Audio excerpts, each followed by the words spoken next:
एक बेटा भागवत सुनने आ रहा था, तो पिताजी ने कहा कहाँ जा रहा है? बोले भागवत सुनने जा रहा हूं। तो पिता ने बेटे से कहा क्यों? भगवान खाने को देगा क्या? काम धाम कुछ करता नहीं है, भागवत सुनता है, भगवान कोई खाने को देंगे? काम कर। तो बेटे ने पिताजी से कहा पिताजी, काम करने की प्रेरणा आज के युवाओं को यदि कहीं मिलती है तो भागवत से ही मिलती है। हमारी भागवत, हमारी गीता ही तो काम करने की प्रेरणा देती है। भगवान, आप कहते हैं भगवान खाने को देता है क्या? तो आपसे मैं एक सवाल करता हूं। उस बेटे ने अपने पिताजी से सवाल किया। उस बेटे ने पिताजी से कहा पिताजी आपने कहा कि भगवान खाने को देता है क्या? तो आप मुझे उत्तर दीजिए कि भगवान खाने को नहीं देता तो फिर खाने को देता कौन है? आज मैं आपसे एक सवाल कर रहा हूं, बताओ हम सबको खाने को कौन देता है? कौन? आप कहेंगे कि हम अपनी मेहनत करके पैसा कमाते हैं, तो बाजार से हम साग भाजी चावल आटा लाते हैं, बनाते और खाते हैं। तो चावल आटा जो हमें बाजार में मिलता है, ये बाजार में आया कहां से? किसानों के द्वारा व्यापारी ने खरीदा, व्यापारी ने मार्केट में सप्लाई किया। व्यापारियों के पास अनाज कहां से आता है? चावल, गेहूं, मक्का, ज्वार इत्यादि किसान से। किसान के पास कहां से आता है? खेत से। खेत में कहां से आता है? बीज से। वो बीज कहां से आया? यदि किसान खेत में बीज बो दे, पानी डाले, खाद डाले और भगवान उस बीज को अंकुरित ही ना करें, तो किसान क्या कर लेगा? व्यापारी कर लेगा। और तुम जो कहते हो कि भगवान खाने को देता है, तो तुम पैसे ही तो कमाते हो, 10,000 20,000 रुपए महीना, लाख रुपए महीना। तो पैसे तो तुम खा नहीं सकते। पैसे से खरीदोगे तो गेहूं चावल ही, खाओगे तो रोटी ही। पैसे तो 100 का नोट, 1000 का नोट, 2000 का नोट तो कोई चबाएगा नहीं। क्यों जी? कुल मिलाकर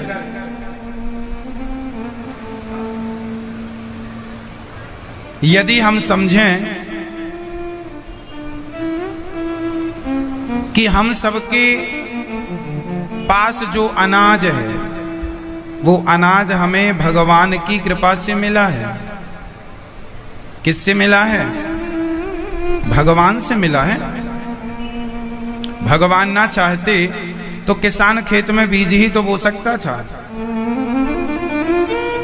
उसे अंकुरित तो नहीं कर सकता। क्या कर सकता है? तो आप जो कहते हैं कि खाने को भगवान देता है क्या, तो सुनो, चिड़िया कोई काम नहीं करती। क्या चिड़िया भूखी मरती है? जिस परमात्मा ने पेट बनाया है, उसी परमात्मा ने पेट भरने की व्यवस्था भी बनाई है। उसी परमात्मा ने। चिड़िया कोई बिजनेस नहीं करती, व्यापार नहीं करती, फिर भी वो आपकी तरह परेशान नहीं है। खूब खाती है, खूब सोती है, समय से जागती है, समय से सोती है, बच्चे पैदा करती है, परिवार बढ़ाती है, अपने लिए 2-3 मंजिल का घर भी बना लेती है चिड़िया। घोंसले देखे आपने? 2-3 मंजिल घोंसले बनाती हैं चिड़िया। जंगल की चिड़िया 5-5 मंजिल का घर बनाती हैं। आपने कभी देखा कि नहीं मुझे नहीं पता, मैंने देखा है। घोंसला होता है, नीचे अलग है, छोटे बच्चे के लिए नीचे बना दिया, बड़े बच्चे के लिए ऊपर बना दिया, और खुद बुढ़ा बुढ़ी दोनों 3रा मंजिल अपने लिए। क्यों मैया? और पूरा वाटर प्रूफ। इतना पानी बरसे तो हमारे तुम्हारे घरों में छत चपकने लगती है। चिड़िया का घोंसला नहीं टपकता। पता नहीं कौन से कॉलेज में पढ़ के आई है, कौन सी यूनिवर्सिटी में डिग्री लेके आई है, इतना वाटरप्रूफ घर बनाती है। सही है, सुन लो। जब वो माँ बनती है ना चिड़िया, तो वो अपने बच्चों के लिए दाना लाती है और उनके मुंह में डालती है। परिवार का पेट भरना केवल आप लोगों ने नहीं सीखा, भगवान ने चिड़िया को भी ये अक्कल दे रखी है, कैसे परिवार का पेट भरना होता है, कैसे घर बनाना होता है। इतना बढ़िया घर बनाती है घासों से साहब। आप और हम नहीं बना सकते वो घर, चिड़िया ही बना सकती है। क्यों जी, सही है, बिल्कुल सिक्योर। तो आप ये ना कहा करो कि भगवान खाने को देगा। कभी गंभीरता से विचार करो तो सबको खाने को भगवान ही दे रहे हैं। फर्क तो ये है कि आदमी जिसका खाता है उसी को गाली देता है। नमक हरामी जो भरी है अंदर, अब क्या करें। जिसका खाता है उसी को गालियां देता है। भगवान का खाता है और भगवान को ही गालियां दे रहा है। भगवान खाने को देगा क्या? तो कौन तेरा बाप देता है खाने को? सबको भगवान ही तो दे रहे हैं खाने को। भाई हमें तो भगवान दे रहे हैं खाने को, कौन दे रहा है बताओ? क्यों? किसानों को कौन दे रहा है? भाई हम सबको चलो किसान देता है खाने को, तो किसान को कौन दे रहा है? क्या कर लेगा किसान की फसल नहीं होगी तो किसे गाली देगा, किसे लड़ने जाएगा?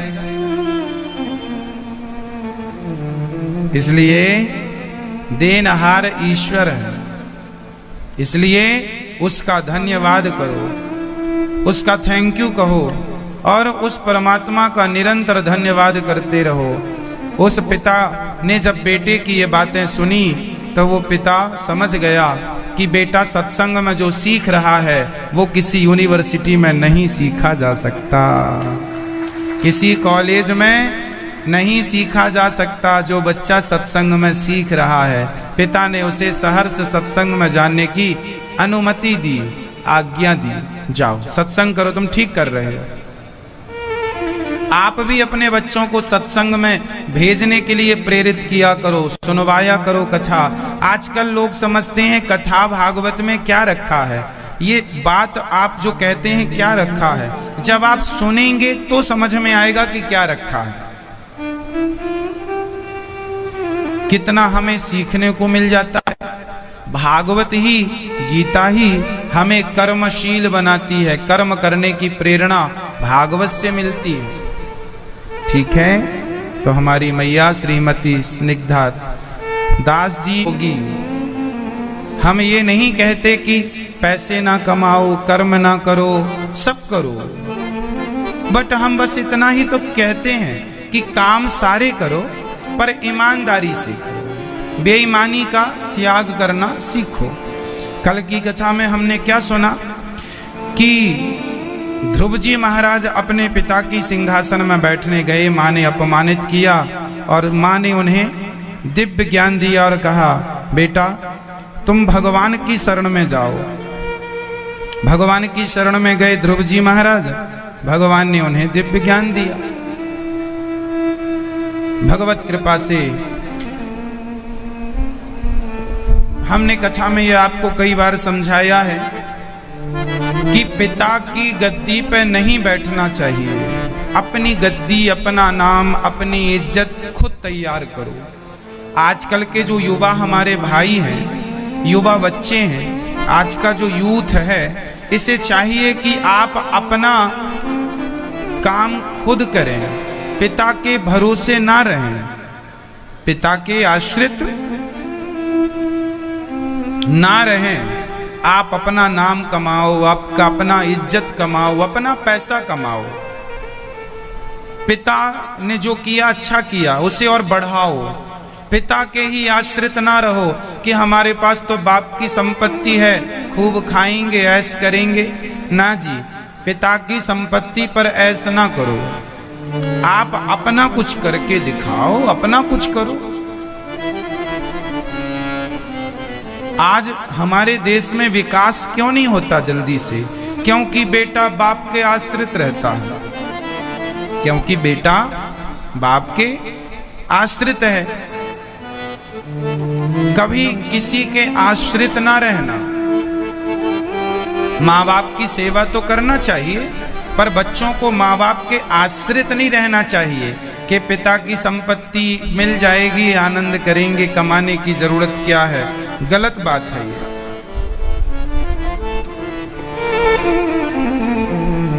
पिता की संपत्ति तो मिल ही जाएगी,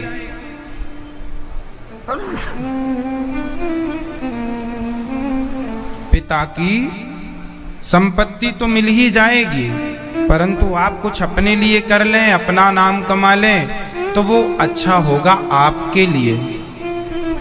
आपको आश्रित नहीं रहना पड़ेगा ना किसी पर। क्यों मैया? बच्चों को ऐसी शिक्षा दो कि वो कुछ अपना हटके करें, अच्छा करें, पिता के काम को ही बढ़ाएं, दिमाग लगाएं। आजकल के बच्चे ऐसे हैं, वो पिता से पैसा पे, पापा हमें 5 लाख दे दो, काहे दे दें? कुछ बिजनेस शुरू करना है। पिता कहते हैं बेटा 5 लाख से शुरू ना कर, 50,000 से कर ले। 50,000 से करेगा तो अनुभव ज्यादा होगा, 5 लाख से करेगा तो अनुभव कम होगा, नुकसान होने की संभावना ज्यादा है। तो बच्चे, उनको लगता हम अक्लवान हैं, समझदार हम ज्यादा हैं। तुम समझदार ज्यादा हो तो बाप से मांगते क्यों हो? पहली बात, यदि तुम अपने आप को समझदार मानते हो तो फिर पिता से क्यों मांगते हो? और पिता से मांग रहे हो तो पिता ठीक कहता है कि कोई भी काम 5 लाख से शुरू मत करो, 10 लाख से शुरू ना करो। उसी काम को आप छोटे रूप में शुरू करके देखो। पहले अपना देखो, जीवन में सबसे महत्वपूर्ण होता है अनुभव। क्या होता है? मुझे 2-4 एकड़ जमीन कोई दे दे और कहे कि आप इसमें खेती करो, तो हम तो ना उगा पाएंगे 1 कुंटल, क्योंकि हमें खेती का कोई अनुभव नहीं है। भाई कब बीज बोना है, कब जुताई करना है, कब पानी डालना है, कब खाद डालना है, अपने को आइडिया नहीं है, पर किसान को आइडिया है। हर काम का एक अनुभव होता है। एक होती है डिग्री, डिग्री रख दो किनारे। प्रैक्टिकल जिंदगी में डिग्रियां काम नहीं करती। प्रैक्टिकल जिंदगी में प्रैक्टिकली आपका अनुभव काम करता है। बोलो हाँ कि ना? सही है? आप कितनी भी डिग्रियां लेके आ जाएं, डिग्री से काम बनेगा ही नहीं। प्रैक्टिकली जीवन अलग है। डिग्रियां भी अपना महत्व रखती हैं, ठीक है, पर अपना अनुभव बढ़ाओ। पहले छोटा काम करो, अनुभव पाओ किस काम को कैसे किया जाता है ना, कैसे प्रॉफिट होगा। यदि आप छोटे से शुरू करेंगे और नुकसान की संभावना हुई तो छोटा नुकसान होगा। इसलिए पिता कह रहे हैं कि बेटा 5 लाख से नहीं, 50,000 से काम कर लो, ठीक कह रहे हैं। 10 लाख से नहीं, 1 लाख से शुरू कर लो, ठीक कह रहे हैं। उनकी बात मानो और आपको आगे बढ़ना है तो शुरुआत छोटे से करना ठीक है। ठीक है, आप अपने स्तर से काम करिएगा। मैंने एक छोटा सा एग्जाम्पल देकर समझाया है। क्यों जी? सही है? आप क्या करते हैं? आप पढ़ाई करते हैं? क्या पढ़ते हैं? कौन सी क्लास? MBA कर रहे हैं? अच्छा, कुछ काम धाम करने लग गए हैं, बिजनेस व्यापार इत्यादि कुछ कमाई करते हैं? पिताजी क्या करते हैं आपके? दुकान चलाते हैं? काहे की दुकान है? किराने की। तो आपका क्या विचार है? बड़े होके क्या बनेंगे? पापा के संग बिजनेस करेंगे? नौकरी करेंगे कि नहीं? नौकरी नहीं, बिजनेस कीजिए। नौकरी नहीं, व्यापार कीजिए। पिता के काम को बढ़ाइए। कोई काम छोटा नहीं होता। किराने की दुकान भी छोटा काम नहीं है। क्यों जी? छोटा काम है क्या? करने वाला छोटे काम को बड़ा कर लेता है और ना करने वाला बड़े काम को खत्म कर देता है। इसलिए पढ़ लिख करके पिता के संग काम करने का तरीका सीखो। बताइए दुकान व्यापार करने के लिए क्या जरूरी है? जो पढ़े लिखे आप लोग बताइए मुझे, जितने मेरे यहाँ दोस्त बैठे हैं युवा साथी, वो बताएंगे। बताइए व्यापार के लिए सबसे जरूरी क्या है? आप बताओ। अनुभव, आप कह रहे हैं अनुभव, आप बताओ व्यापार के लिए सबसे जरूरी क्या है?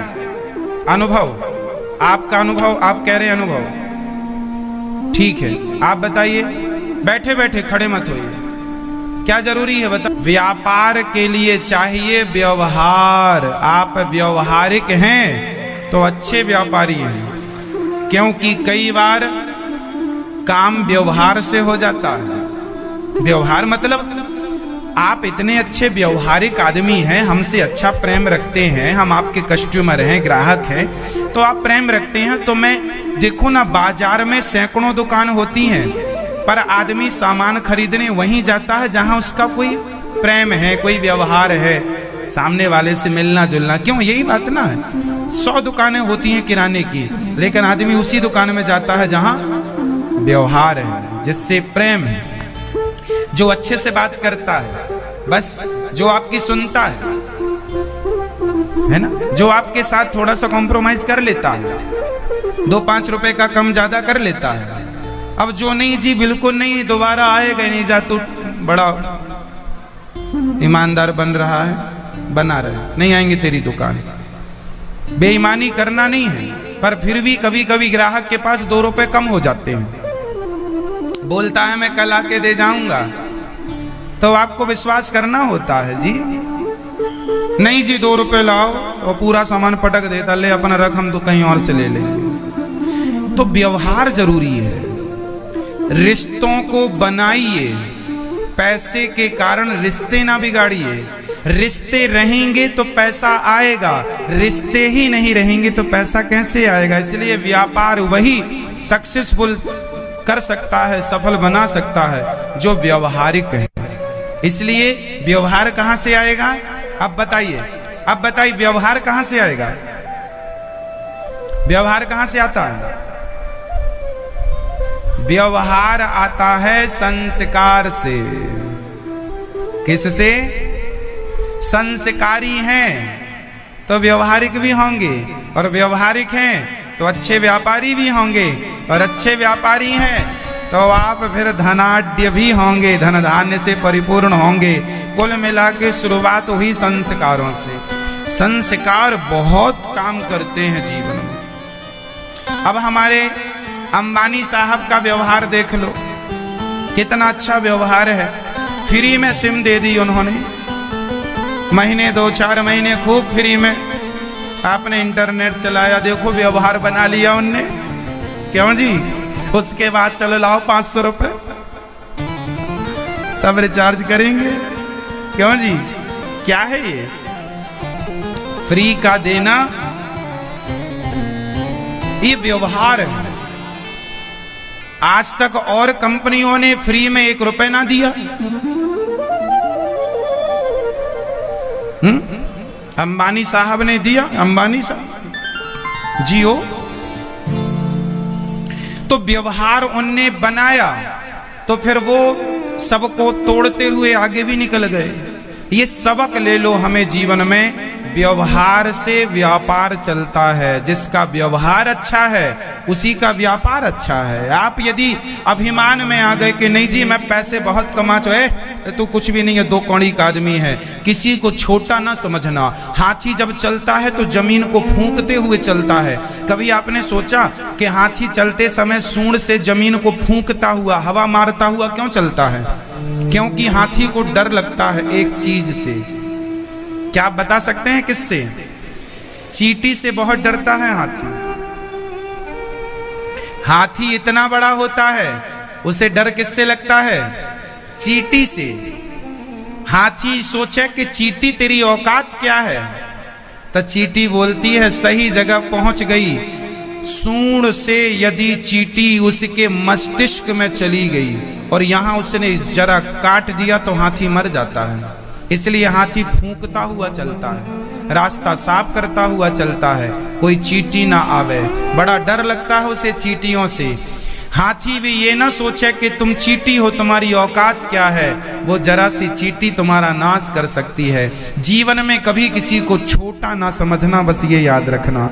जो व्यक्ति किसी को छोटा ना समझेगा वो बड़ा जरूर बनेगा, और जो किसी को छोटा समझेगा वो खुद छोटा रहेगा।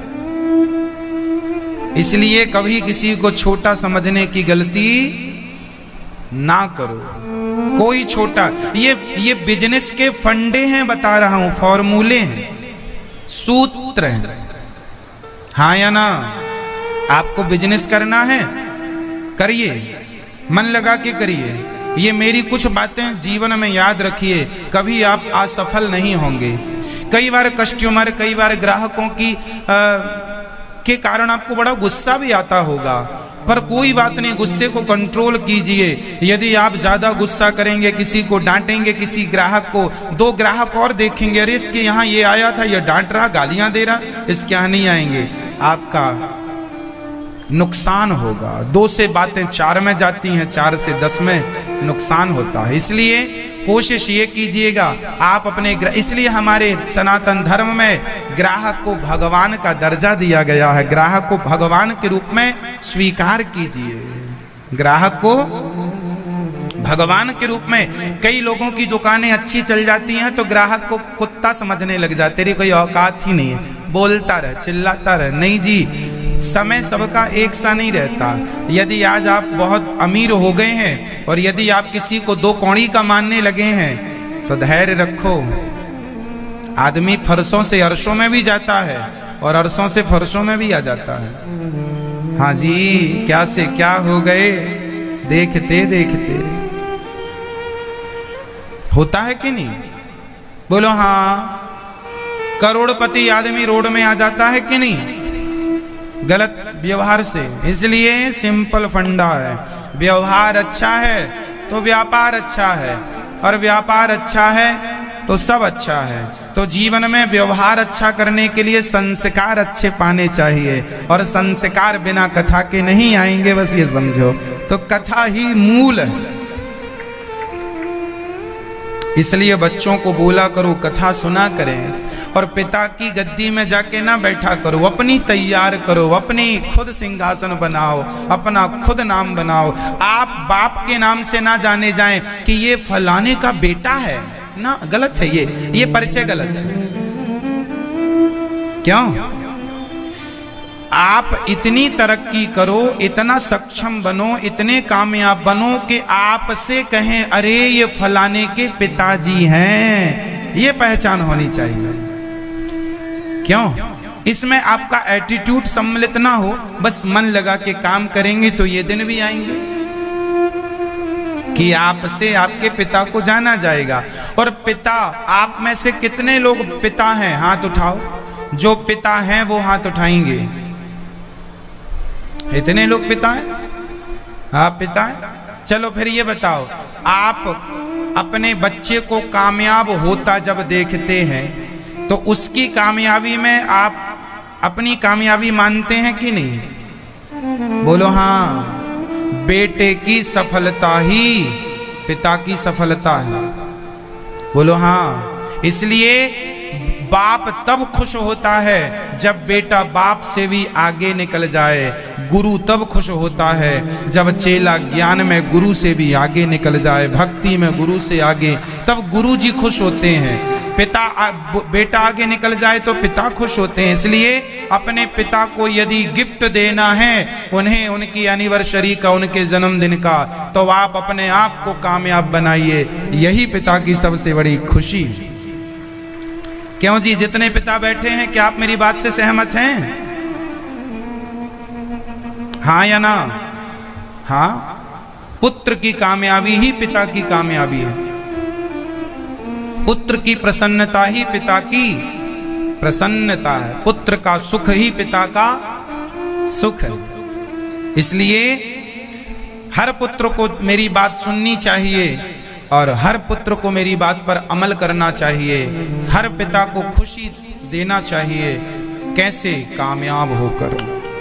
टुकड़ों पर ना पलना, टुकड़ों की राजनीति ना करना, कि पिता के टुकड़ों में पल रहे हैं, पिता ने ये दे दिया, पिता ने जमीन जायदाद बना दी है, उसी को खा रहे हैं, कम पड़ने पर बेच बेच के अपने खर्चे पूरे कर रहे हैं। ये सब नहीं होना चाहिए, है ना। स्वावलंबी बनो, आत्मनिर्भर बनो, सेल्फ डिपेंड बनना चाहिए। तो ध्रुव जी महाराज ने तप किया और अपना खुद से नाम कमाया। 36,000 वर्षों तक राज्य किया ध्रुव जी ने। उनके भाई को यक्षों ने मारा, ध्रुव जी ने उन्हें मार के हिसाब लिया। मनु जी ने समझाया, कुबेर जी ने भक्ति दी। मृत्यु के सिर पर पांव रखकर ध्रुव जी भगवान के धाम चले गए। भक्ति के प्रभाव से ध्रुव जी आज भी ध्रुव तारा बनकर चमक रहे हैं। बोलिए भक्त वत्सल भगवान की। भगवान की भक्ति का बड़ा प्रभाव है। इसलिए कर्म करो पर धर्म ना भूले। कामयाब बनो, कामयाब होने के बाद अभिमानी ना हो जाना कि जी मैं तो बड़ा कामयाब हो गया हूं, मैं ना हूं। सही। आपके कितने पांव हैं? आपके पांव कितने हैं? पैर कितने हैं? 2। जो दाहिना पांव है वो किसके सहारे चलता है? दाहिना पांव आपका किसके सहारे चलता है? बाएं पांव के सहारे। और बायां पांव किस पांव के सहारे चलता है? आप एक पांव से खड़े होंगे तो दूसरे पांव की जरूरत आपको तुरंत दिख जाएगी, और आप दाहिने से खड़े हो गए तो बाएं पांव की जरूरत पड़ेगी, और बाएं से खड़े हो गए तो दाहिने। मतलब ये जो हमारे दोनों पांव हैं ये एक दूसरे के सपोर्टर हैं, एक दूसरे को सपोर्ट करते हैं। दोनों सपोर्ट करते हैं तब आप लंबी दौड़ दौड़ते हैं। यदि एक पांव सपोर्ट ना करे तो आप नहीं दौड़ सकते। उसी प्रकार एक पांव है कर्म और एक पांव है धर्म। जब ये दोनों बैलेंस बनाओगे तो आप लंबी छलांग लगाएंगे, लंबी दौड़ दौड़ेंगे। कर्म और धर्म, कर्म और कर्म और कर्म क्या होता है आप बताओ बैठे बैठे। कर्म किसे कहते हैं? कर्म किसे कहते हैं? बैठे बैठे। इस धरती में जो हो रहा है सब कर्म। आप कथा सुन रहे हैं, ठीक कह रहे हैं, आप कथा सुन रहे हैं, ये कर्म हो रहा। आप आंखों की पलकें झपका रहे हैं, ये भी एक कर्म है। क्यों? हम आपसे बात कर रहे हैं, ये भी एक कर्म है। हमारा दिल धड़क रहा है, वो अपना कर्म कर रहा है। हमारे नसों में खून दौड़ रहा है, वो नसें अपना कर्म कर रही हैं। इस धरती में प्रत्येक व्यक्ति 24 घंटे प्रत्येक सेकंड कोई ना कोई कर्म करता है। आप सोते हैं तो भी कर्म हो रहा है, सोने का कर्म, सो रहे हैं। आप खा रहे हैं तो खाने का कर्म, नहा रहे हैं तो नहाने का कर्म कर रहे हैं, कपड़े चेंज कर रहे हैं, कपड़ों चेंज। कोई शराब पी रहा है, वो शराब पीने का कर्म कर रहा है। कोई दूध पी रहा है, वो अपना कर्म कर रहा है। कोई माँ की आरती उतार रहा है, वो अपना कर्म कर रहा है। कोई माँ को लाठियां मार रहा है, वो अपना कर्म कर रहा है। इस धरती पर सब कुछ करना क्या है? जोर से आप जो कर रहे हैं वो कर्म कर रहे हैं। बच्चे को माँ दूध पिला रही है, कर्म करती है। माँ बेटे को रोटी खिला रही है, कर्म करती है। आप रोटी बना रही हैं, कर्म हो रहा है। आप गाड़ी से बाजार जा रहे हैं, कर्म हो रहा है। आप आलू भाजी खरीद रहे हैं, कर्म हो रहा है। आप बिना कर्म के एक पल रह ही नहीं सकते। रह सकते हैं? जो आप कर रहे हैं वो आप अपने ऐसे हाथों को कर रहे हैं, ये भी एक कर्म हो रहा है। ये क्या हो रहा है? कुछ भी आप कर रहे हैं, ये भी कर्म हो रहा है। इस धरती पे बिना कर्म के कोई एक सेकंड रह ही नहीं सकता। तो एक तरफ है कर्म, बोलो हाँ, बोलो जोर से, पीछे वाली मैया। एक पांव है कर्म और दूसरा पांव धर्म। चलो कर्म की परिभाषा हमने बताई, आपने बताई, अब धर्म क्या है ये बताओ। धर्म क्या है? धर्म की परिभाषा, धर्म को परिभाषित कीजिए। बताओ बेटा, धर्म क्या है? बैठे बैठे आप बताओ, धर्म किसे कहते हैं? भैया बताओ। आप बताओ जी, बताओ धर्म किसे कहते हैं? चलो अब हम बता रहे हैं धर्म की विस्तृत व्याख्या सुनना। अभी फिर हम पूछेंगे आपसे, आप भूल ना जाना। मैया, ओ जाती हुई मैया, ओ मेरी मां, जाती हुई मैया, ये भी कर्म कर रही हैं बेचारी, जाने का कर्म ही है ये।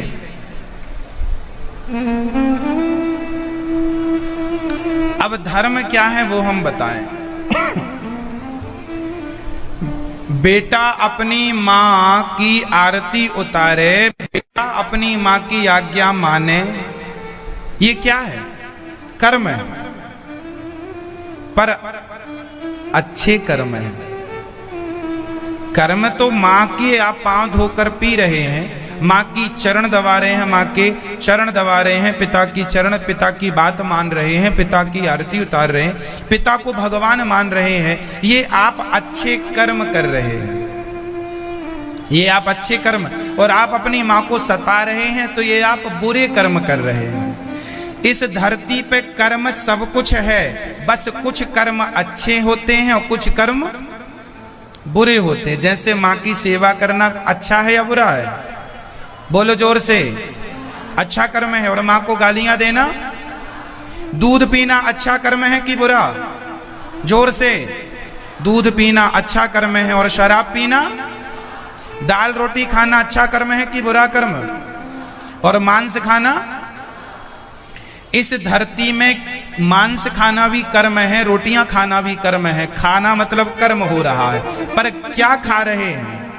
मांस खा रहे हैं या रोटियां खा रहे हैं? है ना, पेट दोनों से भरेगा। लेकिन अब धर्म ही बताएगा धर्म क्या करता है। धर्म है चलनी की तरह। आटा चालने की चलनी होती है मैया, वो चलनी क्या करती है? वो चलनी अच्छे आटे को अलग करती है, उस आटे के कचरे को, चोकर को अलग कर देती है। क्यों? सही है। चलनी क्या करती है? अच्छे और बुरे को अलग अलग कर देती है। धर्म भी यही करता है। धर्म वो चलनी है जो ये बताएगा कि रोटी खाना तो ठीक है, धर्म है, पर मांस खाना अधर्म है। दूध पीना धर्म है, शराब पीना अधर्म है। माँ की आरती उतारना धर्म है, माँ को गालियां देना अधर्म है। धर्म केवल इतना कहता है कि ये काम करने लायक है और ये काम करने लायक नहीं। वो क्या करता है? चलनी जैसे अच्छे आटे को अलग, बुरे को अलग कर देती है, उसी प्रकार धर्म जो है वो चलनी बनकर कर्मों को अलग अलग कर देता है। एक कर्म वो हैं जो करने लायक हैं, एक कर्म वो हैं जो करने लायक नहीं है। तो जो नहीं करने लायक हैं वो ना कीजिए। ना करने वाले कर्म करोगे तो अधर्म है, और करने लायक कर्म करोगे तो धर्म है। तो धर्म यही कहता है कि आप अच्छे कर्म करें, बुरे कर्म ना करें। बस ये जरा सी बात है। धर्म कोई परेशान नहीं करता। लोग कहते हैं धार्मिक होना गलत है। कई लोग कहते हैं, आजकल तो ये फॉर्मूला लोग चलाते हैं, बोले धार्मिक होना गलत है। क्यों धार्मिक होना? बिना धर्म के आप रह ही नहीं सकते। क्यों?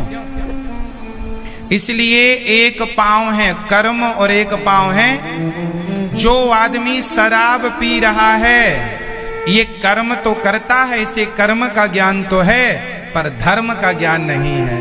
काश धर्म का ज्ञान होता तो ये कभी शराब ना पीता, क्योंकि धर्म हमेशा बुरे काम करने से रोकता है। यदि आपके जीवन में धर्म है तो वो रोकेगा आपको, और आपके अंदर धर्म है ही नहीं तो गलत काम। तो शराब पीने वाला, उसके अंदर धर्म नहीं। बोलो है? दूध पीने वाले के अंदर क्या है? धर्म है। मांस खाने वाले के अंदर क्या है? धर्म है कि अधर्म है? जोर से। यदि धर्म होता तो मांस ही ना खाता। आपके अंदर अधर्म एक्टिव हो गया है, धर्म सोया पड़ा है। भाई, हर आदमी के अंदर राम भी है और रावण भी है। राम है अच्छाई और रावण है बुराई। हर व्यक्ति राम है और हर व्यक्ति रावण है। आपने अपनी अच्छाइयों को जगा लिया तो आप राम हैं, और आप अपनी बुराइयों के आधार पर चल रहे हैं, बुराइयां जागी हैं तो आप रावण हैं। इंसान ही राम है और इंसान, लोग कहते हैं ना रावण जैसा काम करता है, मतलब आदमी तो आदमी है। बुरे कर्म करे तो रावण, अच्छे कर्म करे तो आपके अंदर दोनों विद्यमान है। अब आप सुनते किसकी हैं, धर्म की या कर्म की? कर्म करना चाहिए पर धर्ममय कर्म करना चाहिए। धर्म का ज्ञान नहीं होगा तो आप जो कर्म करेंगे वो गलत करेंगे। क्यों? हाँ या ना? इसलिए जीवन में ज्ञान किसका होना चाहिए? बोलो मेरी माँ, जोर से बोलो, जोर से। एक बात बताओगे आप? एक छोटा सा प्रश्न पूछूं आपसे। एक लड़का जो अपनी गली मोहल्ले की लड़कियों को छेड़ता है, एक लड़का जो अपने गली मोहल्ले की लड़कियों को छेड़ता है, जब वो अपने घर में आता है तो वो अपनी बहन को नहीं छेड़ता, बताओ क्यों? उत्तर दो। जो लड़का हर लड़की को गली मोहल्ले में छेड़ता, सबको छेड़ता है, लेकिन अपनी बहन को नहीं छेड़ता, बताओ क्यों नहीं छेड़ता? भाई वो तो लड़का है, लड़कियों को छेड़ता तो उसकी खुद की बहन भी है, उसकी बराबरी की, सुंदर भी है, अपनी बहन को नहीं छेड़ता, बताओ क्यों? उत्तर दो, क्यों नहीं छेड़ता? जोर से बताओ, कठिन नहीं है बेटा, बताओ। एक लड़का सबको छेड़ता है पर अपनी बहन को नहीं छेड़ता, क्यों? क्यों? किसने रोका है उसे? किसने? जोर से, और जोर से, और जोर से। उस लड़के को धर्म ने रोका है। धर्म उसके अंदर जो जरा सा है वो कहता है पगले ये तेरी बहन है, कोई बहन को छेड़ेगा क्या? यदि वो धर्म मर जाए तो फिर अपनी बहन को भी छेड़ सकता है वो। यदि गांवों से देखे उस बाप का धर्म मर गया। एक बाप अपनी बेटी को गोद में लेके बैठता है, लेकिन जरा रत्ती भर भी उसके अंदर गलत भाव नहीं होता। जवान बेटी को गोद में लिए बैठा है, प्यार कर रहा है, लाड़ लड़ा रहा है, जरा भी रत्ती भर उसके मन में मैल नहीं है। क्यों नहीं आया? क्योंकि धर्म है। एक बहन अपने भाई के संग सोती है, एक बहन अपने भाई के संग सोती है, परंतु उन दोनों भाई बहन के मन में जरा भी पाप नहीं आया। क्यों नहीं आया? क्योंकि किसने रोक रखा था? जोर से बोलो। और ये धर्म नाम का आदमी मर गया तो रिश्ते भी खराब होते हैं। समाज में आप ये भी देखते हैं कि एक बाप ने बेटी के संग गलत नजर डाली, एक पिता ने, एक भाई ने अपनी बहन के संग दुराचार किया। ये भी समाज में हम लोग खबरें कई बार सुनने में आती हैं। तो ये तब आती हैं जब आदमी का धर्म मर जाता है। हाथ जोड़ता हूं आपसे, अपने जीवन में अपने धर्म को ना मरने देना। तुम इंसान तब तक ही हो जब तक तुम्हारे अंदर धर्म जिंदा है। धर्म मर गया, आदमी खत्म है, उसी दिन खत्म है। इसलिए हम झूठ नहीं बोलते, हमें किसने रोका है? सुनो, जिस आदमी के अंदर धर्म जितना ज्यादा होगा वो आदमी उतना पवित्र होगा। सिंपल भाषा है, जिस आदमी के अंदर जितना अधिक धर्म होगा वो आदमी उतना शुद्ध होगा। हम झूठ नहीं बोलते, क्यों? हमें पता है कि झूठ बोलना पाप है। हमारे अंदर का धर्म हमें इजाजत नहीं देता झूठ बोलने की। हम कपट नहीं करते, छल नहीं करते, क्योंकि हमारे अंदर का धर्म हमें इजाजत नहीं देता। किसी के अंदर 1 किलो धर्म है तो वो ठीक ठाक है, किसी के अंदर 2, 4, 10 ग्राम ही धर्म बचा है तो वो बगल की लड़कियों को तो छेड़ता है पर बहन को नहीं छेड़ता। मतलब इसका धर्म केवल तोला भर बचा है। यदि धर्म ज्यादा होता तो ये और लड़कियों को भी अपनी बहन ही मानता। क्यों? इसके अंदर किसकी मात्रा कम हो गई?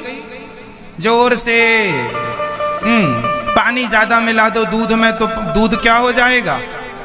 पानी हो जाएगा। लोग कह पानी दे गया दूध वाला, खत्म होती जाएगी चीजें। तो आपके अंदर धर्म नाम की जो चीज है कम हो गई है, इसलिए आप गलत रास्तों पर चले गए हैं। धर्म बढ़ाइए अपने अंदर का, वह धर्म ही आपके प्राण है, धर्म नहीं। रावण के पास धर्म नहीं था, राम के पास धर्म था, इसलिए रावण के पुतले जलाए जाते हैं। धर्म तो था ही नहीं, धर्म होता तो दूसरों की पत्नी को क्यों हर के लाता, क्यों चुराता?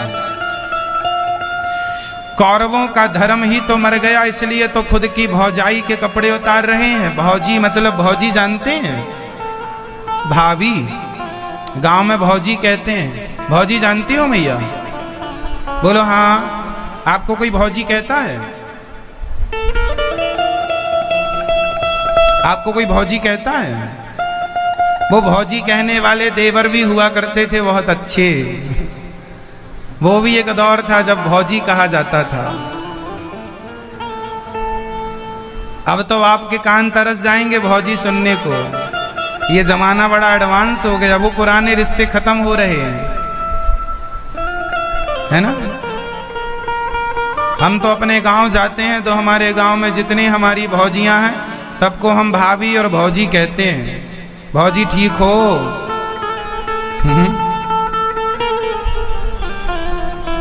मैया भौजी जानती हो? क्या होता भौजी? जोर से बताओ। भौजी मतलब भाभी को देवर क्या बोलता है? भौजी। भाभी भी बोलते हैं, भौजाई भी कहते हैं। दूसरी बात में भौजाई हो जाती है, अलग अलग ढंग है बोलने का। तो जो द्रौपदी है ये पांडवों की कौन है? द्रौपदी पांडवों की कौन लगी रिश्ते में? भाभी लगी, भौजाई है। क्योंकि धर्मराज युधिष्ठिर की पत्नी है द्रौपदी, पांडवों की पत्नी है। और युधिष्ठिर कौरवों से बड़े हैं। युधिष्ठिर सारे कौरव, ये चाचा ताऊ के भाई है ना, चाचा ताऊ। धृतराष्ट्र बड़े हैं, पांडु छोटे हैं। पांडु के पुत्र पांडव और धृतराष्ट्र के हैं 100, दुर्योधन, दुशासन, विकर्ण इत्यादि। तो द्रौपदी जो लगी वो कौरवों की भाभी लगी, भौजाई लगी। तो ये अपने भाभी के कपड़े उतार रहे हैं। और हमारे हिंदू धर्म में भाभी को मां के रूप में देखते हैं। अपने यहां भौजाई को किस रूप में देखते हैं? मां। मां, मां के रूप में। लक्ष्मण जी अपनी भाभी को मां, सीता को मां मानते थे। शत्रुघ्न जी अपनी भाभी मतलब सीता को मां मानते थे। तो एक देवर है लक्ष्मण और एक देवर है दुर्योधन। जरा दोनों को आप मैच कीजिए, तुलना कीजिए। लक्ष्मण जैसे देवर जब सीता का हरण रावण ने किया और सुग्रीव के पास जब राम जी पहुंचे तो सुग्रीव ने कहा कि यहां से कुछ दिन पहले हमने एक महिला को रोते बिलखते देखा था, ऊपर से जा रही थी। उन्होंने अपने कुछ आभूषण गिराए थे। तो राम जी ने मांगा, सुग्रीव ने लाकर दिया। तो उस समय माता सीता, जो अनुसुईया जी ने माता सीता को सुंदर से आभूषण पहनाए थे ना, वो सारे आभूषण सीता मां ने इसलिए गिराए थे कि राम जी इस रास्ते हमें ढूंढते हुए सही जगह पहुंच जाएं। तो हर थोड़ी थोड़ी दूरी पर माता सीता ने अपने आभूषण गिराते, कहीं पांव की पायल गिरा दी, कहीं हाथ की एक चूड़ी गिरा दी, फिर दूसरी गिराई। तो सुग्रीव जहां रहते थे वहां भी कुछ आभूषण माता ने गिराए। तो सुग्रीव ने राम को दिखाए कि ये आभूषण पहचानिए। तो राम जी ने लक्ष्मण जी से कहा, लक्ष्मण पहचानो ये सीता के आभूषण हैं कि नहीं? तो राम जी ने बिंदिया दिखाई, बिंदिया। लक्ष्मण जी बोले मैं नहीं जानता कि यह माता सीता की है कि नहीं। नाक की नथ दिखाई, लौंग इत्यादि जो माताएं पहनती बड़ी, वो दी। ये लक्ष्मण जी ने नहीं पहचाना। हार दिया। लक्ष्मण जी बोले प्रभु कोई पांव की पायल हो और पांव की उंगलियों की यदि आभूषण हो पहनने वाला तो हमें बताओ, हम वो पहचान सकते हैं। क्योंकि पांव के ऊपर हमने कभी माता सीता के चरणों से ऊपर दृष्टि डाली ही नहीं। कौन सा हार पहनती थी हमने कभी देखा ही नहीं। हम तय अपर वचन मीन्स, वचन भी तो धर्म है, मैंने कह दिया वो धर्म है। हमारे भारत में धर्म की बड़ी महिमा, धर्म को जिसके अंदर धर्म है वही श्रेष्ठ है। पैसे से धर्म की तुलना नहीं होती साहब। आजकल का आदमी हर चीज को पैसे से तौलता है, हर चीज पैसे से नहीं तुलती। बताइए आप धर्म का क्या मूल्य लगाएंगे? क्या मूल्य लगाएंगे धर्म का? क्या किसी हीरे में, किसी धन में इतनी ताकत है कि वो आपके धर्म को खरीद सके? माता सीता से बोला था रावण ने, मेरी तरफ देख लो सीता एक बार। मेरी सीता माता जिनका धर्म है पति की सेवा करना, उन्होंने सोने की लंका वाले रावण को देखा भी नहीं। सोने की लंका कम पड़ गई, धर्म बड़ा हो गया। माता सीता के धर्म को रावण अपनी लंका से खरीदना चाहता था। सीता माता के धर्म को रावण अपनी सोने की लंका से खरीदना कहता था। मैं मंदोदरी को तुम्हारी सेवा में लगाऊंगा, ये पूरी लंका तुम्हारी, तुम एक बार मेरी तरफ देख लो, एक बार बिलोक मम ओरा, मेरी तरफ देख लो, ऐसा रावण कह रहा है। लेकिन धन्य है मेरी माँ सीता, एक बार भी रावण की तरफ देखा नहीं। रावण से जब बात करती थी ना मेरी माता सीता, तो तृणधरी ओट कहत वैदेही, एक तिनके को लेकर बात करती थी, तिनके को देखती थी और रावण से बात करती थी। ये धर्म है कि एक पतिव्रता नारी पराये मर्द को देखना भी पसंद नहीं करती। इस धर्म का पालन माता सीता ने लंका में निभाया है। हाँ या ना? आज पूज्य श्री अनिरुद्धाचार्य जी महाराज ने हम सभी लोगों को बहुत ही उत्तम एवं शिक्षाप्रद कथा सुनाई है। आशा करता हूं कि इस शिक्षाप्रद कथा से हम सभी लोग कुछ न कुछ शिक्षा अवश्य ग्रहण करेंगे और अपने जीवन को सुखी और सात्विक बनाने का प्रयास करेंगे। मित्रों, अगर आपको यह शिक्षाप्रद कथा पसंद आई हो तो वीडियो को लाइक करें और अधिक से अधिक लोगों को शेयर भी करें, जिससे और भी लोग महाराज जी की इस शिक्षाप्रद कथा से शिक्षा लेकर अपने जीवन को सुखी बना सकें। मित्रों, अगर आपने अभी तक हमारे चैनल को सब्सक्राइब नहीं किया है तो हमारे चैनल को तुरंत सब्सक्राइब भी कर लें, जिससे आपको नोटिफिकेशन के माध्यम से महाराज जी के शिक्षाप्रद कथा तुरंत प्राप्त हो सकें। मित्रों, तो कल फिर किसी शिक्षाप्रद कथा के साथ आप लोगों के समक्ष प्रस्तुत होंगे। तब तक के लिए जय श्री राधे।